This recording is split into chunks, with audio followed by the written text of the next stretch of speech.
আমি আমি অত্যন্ত সৌভাগ্যবান। ইটস মাই প্লেজার,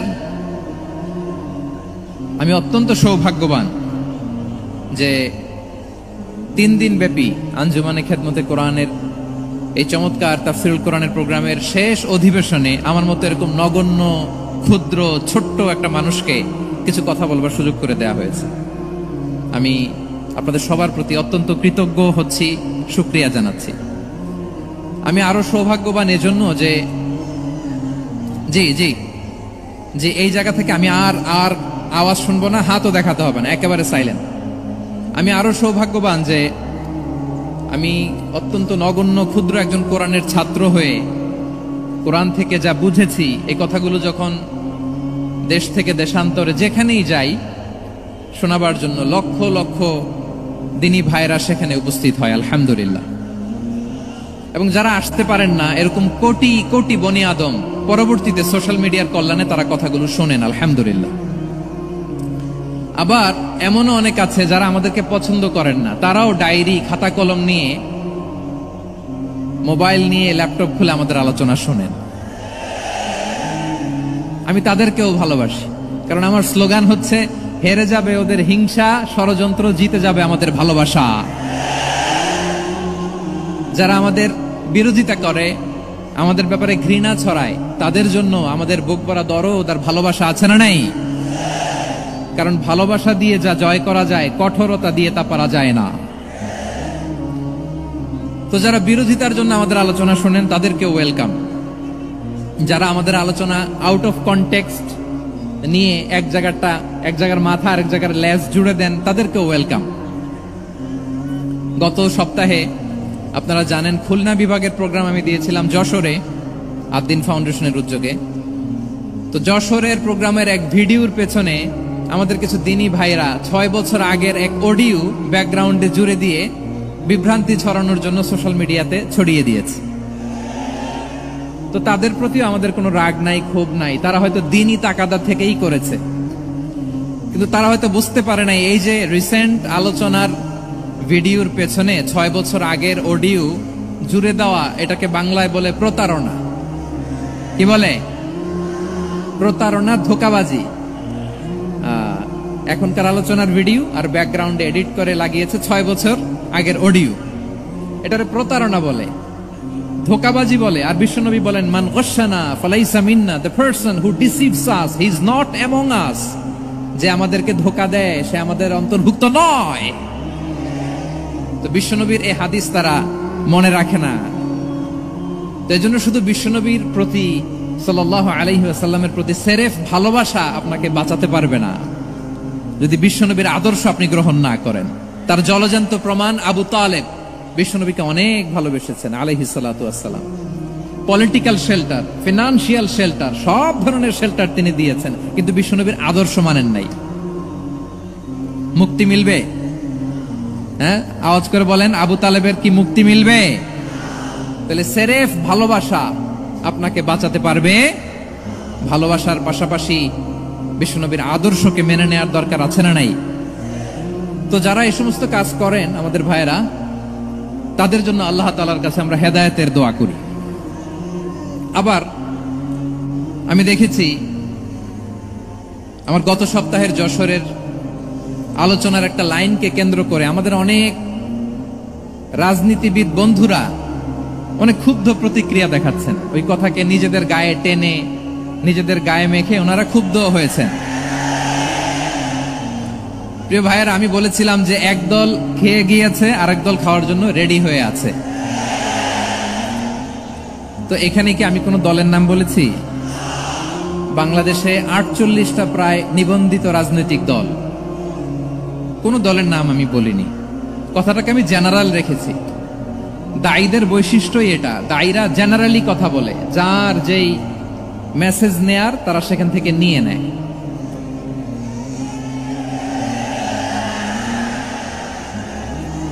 তো কোন দল এটা নিয়ে কোনো কথা বলল না। আপনারা এটাকে নিজের গায়ে যে মাখালেন, এটা ঠিক হয়নি। আমি বলবো যে এটা খুবই অনভিপ্রেত হয়েছে।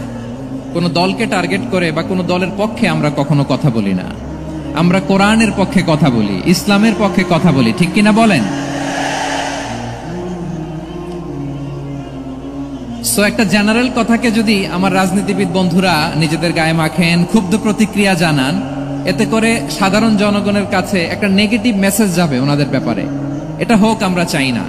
এদেশের যত এই যে আমার ভাইয়েরা, এই যে আমি এই যে কথা বলতেছি সাদা টুপি, ও আচ্ছা আচ্ছা, চলে যাবেন না, একটু জায়গা দিয়ে দেন ওনাকে। হয় কি, লক্ষ লক্ষ মানুষের ভিড়ে আপনি যদি উঠতে চান খুব কঠিন হয়ে যায়। যদি পারেন একটু বসেন, আর না পারলে ভাইকে একটু জায়গা দিয়ে দেন। আমার দিকে তাকান, এই সিলেট, এদিকে তাকাও, এদিকে এদিকে, ফাইন। তো আমার প্রিয় রাজনীতিবিদ বন্ধুদের আমি বলবো, কথাটা ছিল ভেরি জেনারেল, এটা নিজেদের গায়ে মাখানোর কোনো দরকার নাই। আমরা এই যে এক্সিস্টিং যে রাজনৈতিক চর্চা, এটা থেকে আমরা বেরিয়ে আসতে চাই। আমরা চাই না এদেশে চাঁদাবাজি, দখলবাজি থাক, ঠিক কিনা বলেন? এদেশে কোনো দুর্নীতি থাক, টেন্ডারবাজি থাক, এগুলো আমরা চাই। আই হেট পলিটিক্স একটা জেনারেশন আছে, এই বেশিরভাগ জেনজি অফ সিলেট, এরা আই হেট পলিটিক্স জেনারেশন। এরা পলিটিক্সকে পছন্দ করে না। তো কেন করে না, এর দায়ভার আমাদের আছে না নাই? আছে। এবং আমরা দেখেছি ক্ষমতার পালাবদল যখন হয়, এক সরকার যায় আরেক সরকার আসে, তখন দুর্নীতির ফিরিস্তি আমরা জানতে পারি, এর আগে জানতে পারি না। প্রতিটা দলের ভেতরেই আমরা এই বাজে চর্চাটা দেখেছি। সো এখন আমাদেরকে শুধরে নেওয়ার সময় এসেছে। এটা এই সুন্দর সময়, নতুন প্রভাতের বাংলাদেশ, নতুন ভোরের বাংলাদেশ, এই সময় আমরা কাদা ছোড়াছড়ি যেন না করি। আমাদের শপথ নেওয়ার সময় এসেছে। প্রতিটি দল, নিবন্ধিত 48টি, সবগুলো দলের এখন শপথ নেওয়া উচিত যে আমরা কোনোদিন আর চাঁদাবাজি করব না, টেন্ডারবাজি করব না, দখলবাজি করব না। আমরা সবসময় দেশের পক্ষে থাকব, সবসময় দেশের পক্ষে থাকব। সেই কথাগুলো ছিল ভেরি জেনারেল। যে কথাগুলো আমরা জেনারেলি বলি, এগুলো জেনারেলি আপনারা নিবেন। আমার রাজনীতিবিদ বন্ধুদের কাছে এটাই আমার কামনা। আর এই জাতীয় বার্তা যখন আমরা দেই, তখন যদি আপনি বলেন যে পারলে রাজনীতিতে আসেন, পারলে দল করে দেখান, এটা হইল? আমি কি এরকম কোনো কথা বলেছি? না। আমি একজন মুফাসসিরে কোরআন, আমি একজন আলেম, এর বাইরেও আমার সবচেয়ে বড় পরিচয় আম আ সিটিজেন অফ বাংলাদেশ। আমি বাংলাদেশের একজন সাধারণ নাগরিক। আমার দেশের যে কোনো সমস্যা, যে কোনো ইনকনসিস্টেন্সি, অসঙ্গতি নিয়ে মত প্রকাশের স্বাধীনতা আমার আছে না নাই? আপনারাই তো বাক স্বাধীনতার কথা বলেন, ফ্রিডম অফ স্পিচের কথা বলেন, বাক স্বাধীনতার কথা বলেন। আপনারাই যদি আবার কোন মন্তব্যের কারণে বলেন যে রাজনীতির মাঠে আসেন, দল করেন, দেখি কতটুকু পারেন, এটা ঠিক হবে না। তাই প্রিয় ভাইয়ের, আসুন আমরা দল মত নির্বিশেষে কাঁধে কাঁধ মিলিয়ে সোনার বাংলাদেশ গড়ি, দুর্নীতিমুক্ত বাংলাদেশ গড়ি, যে বাংলাদেশের জন্য রক্ত দিয়েছে আবু সাইদ, যে নতুন ভোরের বাংলাদেশের জন্য রক্ত দিয়েছে মুগ্ধরা, যে নতুন বাংলাদেশের জন্য রক্ত ঝরিয়েছে 24-এর যে গণ অভ্যুত্থানের প্রত্যেকটি শহীদের। আওয়াজ করে বলেন ঠিক কিনা? আল্লাহ তাআলা আমার দেশকে তুমি নিরাপদ করো, শান্তিময় করো। আমরা যেন স্বাধীন, সার্বভৌম বাংলাদেশে মাথা উঁচু করে বিশ্ব দরবারে দাঁড়াতে পারি। আল্লাহ তুমি তৌফিক দান করো। আওয়াজ করে সবাই পড়ে আমিন। প্রিয় ভাইয়েরা, আমি আর কাল বিলম্ব না করে আসুন সরাসরি মহাবিশ্বের মহাগ্রন্থ, মহাবিশ্বয় মহাগ্রন্থ আল কোরআন আল কারীমের তাফসীর শুনি। আমি আজকের এই চমৎকার রজনীতে আলোচনা করবার জন্য সূরাতুল আহজাবের 45-46 এই দুটি আয়াতকে চুজ করেছি। এই দুটি আয়াতের আলোকে কিছু কথা আপনাদের সাথে শেয়ার করব। আওয়াজ করে পড়ুন ইনশাআল্লাহ। তার আগে আসুন একটু দেখে নিই আপনারা কে কোথা থেকে এসেছেন। আপনারা সুনামগঞ্জ জেলা থেকে কারা কারা এসেছেন দেখি। সুনামগঞ্জ, মাশাআল্লাহ মাশাআল্লাহ মাশাআল্লাহ, ঠিক আছে, হাত নামাও। সুনামগঞ্জ গেল। হবিগঞ্জ, হবিগঞ্জ, ঠিক আছে, হাত নামাও। মৌলভীবাজার দেখি, মৌলভীবাজার, মাশাআল্লাহ, ঠিক আছে। এবার সিলেটের কারা কারা দেখি।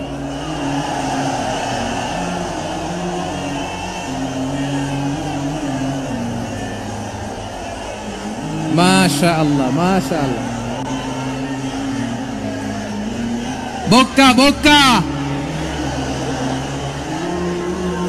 ঠিক আছে, ঠিক আছে, মাশাআল্লাহ, মাশাআল্লাহ। I like it, I love it, মাশাআল্লাহ।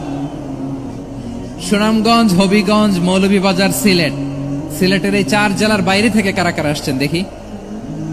মাশাআল্লাহ। অন্যান্য অনেক জেলা থেকে আমার বাইরে এসেছে, মাশাআল্লাহ। আল্লাহ সবাইকে কবুল করুক। আজকের এই প্রোগ্রামকে, এই তাফসীরুল কোরআন মাহফিলকে আমাদের নাজাতের ওসিলা বানাক। 3 দিন ব্যাপী দেশের প্রথিতযশা অত্যন্ত বিজ্ঞ প্রাজ্ঞ ওলামারা যে সমস্ত আলোচনা, দিক নির্দেশনা এই মঞ্চ থেকে আমাদের জন্য রেখেছেন, আমরা যেন সেগুলোর উপর আমল করতে পারি। আল্লাহ তৌফিক দান করুক। প্রিয় ভাইয়েরা, বড় গ্যাদারিং, অনেক বড় শোডাউন, জনপ্রিয়তা, এগুলো আমাদের উদ্দেশ্য না। আমাদের উদ্দেশ্য হচ্ছে আল্লাহর সন্তুষ্টি। সিলেট, আওয়াজ করে বলো, আমাদের উদ্দেশ্য কার সন্তুষ্টি? আল্লাহর সন্তুষ্টি। ওইটা যদি পাই যথেষ্ট, আলহামদুলিল্লাহ, আলহামদুলিল্লাহ। আসুন আমরা আমাদের নিয়তকে খালেস করে নেই। আমরা যা শুনবো আমলের নিয়তে শুনবো, নিজের জীবনকে পরিবর্তনের জন্য শুনবো, ঠিক কিনা বলেন? ইনশাআল্লাহ। আমি মেহেরবানি করে এই যে ডান দিকে আমরা ভাইদেরকে অনুরোধ করব, আপনারা মেহেরবানি করে চুপ থাকবেন। অনেক এলইডি আছে, এলইডি। হ্যাঁ, দেখেছি দেখেছি দেখেছি দেখেছি। কোনো এক্সকিউজ দেয়া যাবে না, এটা নাই ওইটা নাই, এরকম কোনো কথা হবে না। এলইডিতে আমরা দেখবো ইনশাআল্লাহ। প্রিয় ভাইরা, সূরাতুল আহজাবের 45 এবং 46 নম্বর আয়াত আমি তেলাওয়াত করেছি, যেখানে আল্লাহ তাআলা বিশ্বনবীর 5টি বৈশিষ্ট্যের কথা বলেছেন। কয়টি? সবাই বলুন আওয়াজ করে, কয়টি? 5টি বৈশিষ্ট্যের কথা আল্লাহ তাআলা এই আয়াত দুটিতে উল্লেখ করেছেন। বিশ্বনবী সাল্লাল্লাহু আলাইহি ওয়াসাল্লামের জীবনী, ওনার বায়োগ্রাফি নিয়ে কথা বলাটা দুষ্কর, কারণ এটার কোনো শেষ নাই, কুল নাই, কিনারা নাই, বিয়ন্ডলেস, বাউন্ডলেস, বটমলেস। সুবহানাল্লাহ বলেন। কারণ তিনি তো এমন নবী যিনি হ্যাঁ বললে এটা শরীয়তে হালাল হয়ে যায়। নবীর মুখ দিয়ে যদি বের হয় হ্যাঁ, নাম, ইয়েস, তাহলে এটা হালাল, ঠিক কিনা বলেন? এ নবীর মুখ দিয়ে যদি না বের হয় যে না, নো, তাহলে এটা শরীয়তে হারাম হয়ে যায়। কেমন নবী আমরা পেয়েছি, যিনি হ্যাঁ বললে হালাল, না বললে হারাম, যিনি সাব্বাবা, এই আঙ্গুলি উপরের দিকে উঁচু করলে চাঁদ ভেঙে 2 টুকরা হয়ে যায়, যে নবী জমিন থেকে পা উঁচু করলে আল্লাহর আরশে মেরাজে চলে যায়। এমন নবীর উম্মত আমরা হয়েছি। যে নবীকে বাদ দিলে কোরআন বোঝা যায় না, কারণ এ নবীর উপরই কোরআন নাজিল করেছে কে? এ নবীকে বাদ দিলে হাদিস বোঝা যায় না, কারণ হাদিস তো এ নবীর মুখনিসৃত পবিত্র বাণী। সুবহানাল্লাহ পড়েন। এ নবীকে বাদ দিলে জান্নাত চিনা যায় না, কারণ জান্নাত তিনি চাক্ষুষ দেখে এসে আমাদেরকে মেরাজ শেষে বর্ণনা করে শুনিয়েছেন। এ নবীকে বাদ দিলে জাহান্নাম চেনা যায় না, এ নবীকে বাদ দিলে আমার রবকে চেনা যায় না, ঠিক কিনা বলেন? তো বিশ্বনবীর 5টি বৈশিষ্ট্যের কথা আল্লাহ তাআলা এই সূরাতে উল্লেখ করেছেন। আল্লাহ রাসূল সাল্লাল্লাহু আলাইহি ওয়াসাল্লাম যখন মক্কাতে দাওয়াত দিচ্ছিলেন, মক্কার কুরাইশরা নানাভাবে বিষ্ণু ঈসা ইসলামকে কষ্ট দিচ্ছিল, নানাভাবে ট্যাগিং করছিল, মিথ্যা অপবাদ দিচ্ছিল। কখনো কখনো তারা বিশ্বনবীকে বলছিল মিথ্যাবাদী, কাযযাব। কখনো বলছিল যে তুমি হচ্ছে জাদুকর, সাহির। কখনো বলেছে শায়ের, মুহাম্মদ তুমি কবি। কখনো বলেছে কাহেন, মুহাম্মদ তুমি গণক।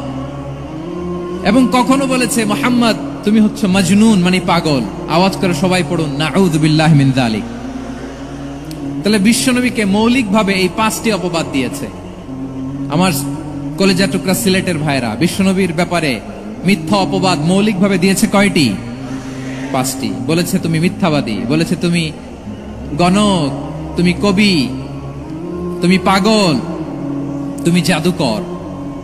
বিশ্বনবীকে যে এই 5টি অপবাদ দেয়া হলো, আল্লাহ তাআলা এটা সহ্য করেননি। এই 5টি অপবাদের বিপরীতে আল্লাহ তাআলা বিশ্বনবীর 5টি চমৎকার বৈশিষ্ট্য উল্লেখ করে সূরাতুল আহজাবের 2টি আয়াত নাজিল করেছেন। আওয়াজ করে পড়েন আল্লাহু আকবার। 5টি চমৎকার বৈশিষ্ট্য সূরাতুল আহজাবের ভেতরে রব্বুল আলামিন উল্লেখ করে আমাদেরকে জানিয়ে দিচ্ছেন, ইয়া আইয়ুহান নাবিয়্যু ইন্না আরসালনাকা শাহিদান ওয়া মুবাশশিরান ওয়া নাযীরা وداعيا إلى الله بإذنه وسراجا منيرا পড়েন আল্লাহু আকবার।